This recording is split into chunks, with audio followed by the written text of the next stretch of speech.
क्या आपको भी एक डिस्क्लेमर की ड्राफ्ट बनानी है? डिस्क्लेमर का मतलब समझते हैं? डिस्क्लेमर एक वार्निंग या क्लैरिफिकेशन होता है जो वेबसाइट के यूजर्स को इन्फॉर्म करता है कि जो जानकारी आप वेबसाइट पे दे रहे हो वो सिर्फ जनरल पर्पस के लिए है। इसका मतलब ये होता है कि वेबसाइट के ओनर किसी भी जानकारी के लिए रिस्पॉन्सिबल नहीं है। उदाहरण, मान लीजिए आप एक ब्लॉग लिख रहे हो जिसमें हेल्थ रिलेटेड टिप्स दे रहे हो। आपको अपने वेबसाइट पे डिस्क्लेमर डालना होगा जिसमें यह मेंशन करना पड़ेगा कि आप जो टिप्स दे रहे हो वो जनरल नॉलेज के लिए है। अगर किसी को उन टिप्स से कोई नुकसान होता है तो आप रिस्पॉन्सिबल नहीं होंगे। इससे ये क्लियर होता है कि वेबसाइट ओनर किसी भी गलत या इनएक्यूरेट जानकारी के लिए जिम्मेदार नहीं होगा। Why every website needs a disclaimer? अगर आप अपनी वेबसाइट चला रहे हैं तो डिस्क्लेमर डालना बहुत जरूरी है। अगर आप अपनी वेबसाइट पे कोई भी कंटेंट प्रोवाइड करते हो, चाहे वो ब्लॉग हो, प्रोडक्ट रिव्यू हो या एडवाइस हो, तो आपको डिस्क्लेमर देना पड़ता है ताकि आप अपने यूजर्स को क्लियर कर सकें कि वो कंटेंट सिर्फ जनरल इंफॉर्मेशन के लिए है और आप उसके लिए जिम्मेदार नहीं हो। अगर आप अपनी वेबसाइट पे डिस्क्लेमर नहीं डालते तो यूजर्स को नहीं पता चलेगा कि उनका जो डेटा या जानकारी है वो कैसे हैंडल हो रहा है, या अगर उन्हें किसी चीज का नुकसान होता है तो किसकी जिम्मेदारी होगी। What are the top 10 clauses never miss in disclaimer? अगर आप अपनी वेबसाइट पे डिस्क्लेमर डाल रहे हो तो कुछ इंपॉर्टेंट क्लॉजेस होते हैं जो हमेशा उसमें होने चाहिए। ये क्लॉजेस आपको अपनी वेबसाइट के लीगल प्रोटेक्शन के लिए जरूरी होते हैं। तो चलिए देखते हैं कि वो टॉप 10 क्लॉजेस कौन से हैं जो कभी भी मिस नहीं करने चाहिए। पहला, जनरल इंफॉर्मेशन क्लॉज। सबसे पहले एक जनरल इंफॉर्मेशन क्लॉज होना चाहिए।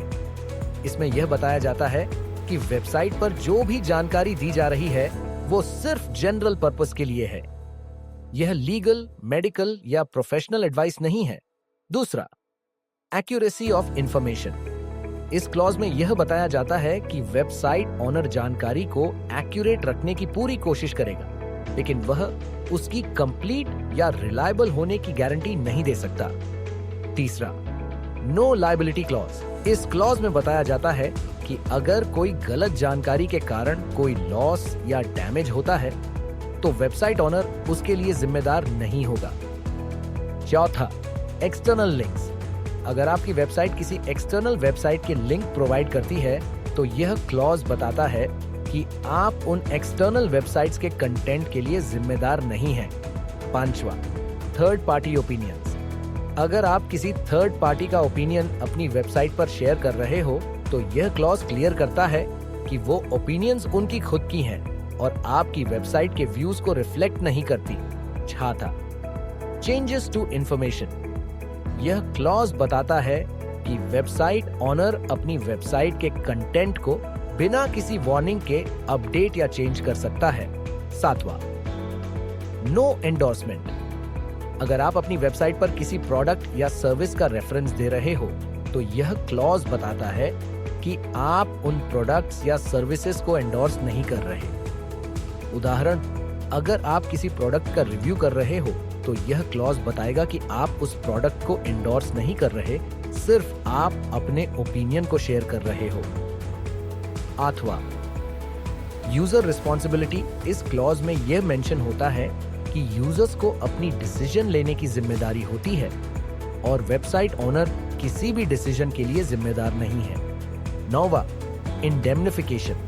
यह क्लॉज यूजर्स को कहता है कि अगर उन्होंने वेबसाइट की जानकारी का गलत यूज किया और कोई क्लेम हुआ तो वह वेबसाइट ओनर को प्रोटेक्ट करे।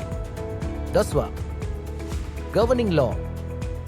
यह क्लॉज बताता है कि यह डिस्क्लेमर किस लीगल जुरिस्डिक्शन के अंडर आता है और अगर कोई डिस्प्यूट होता है तो वह इंडिया के अप्रोप्रिएट लीगल एरिया में सॉल्व होगा।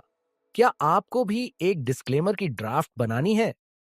तो लीगल वेरीफायर से संपर्क करें और लाइक, फॉलो, सब्सक्राइब करना न भूलें।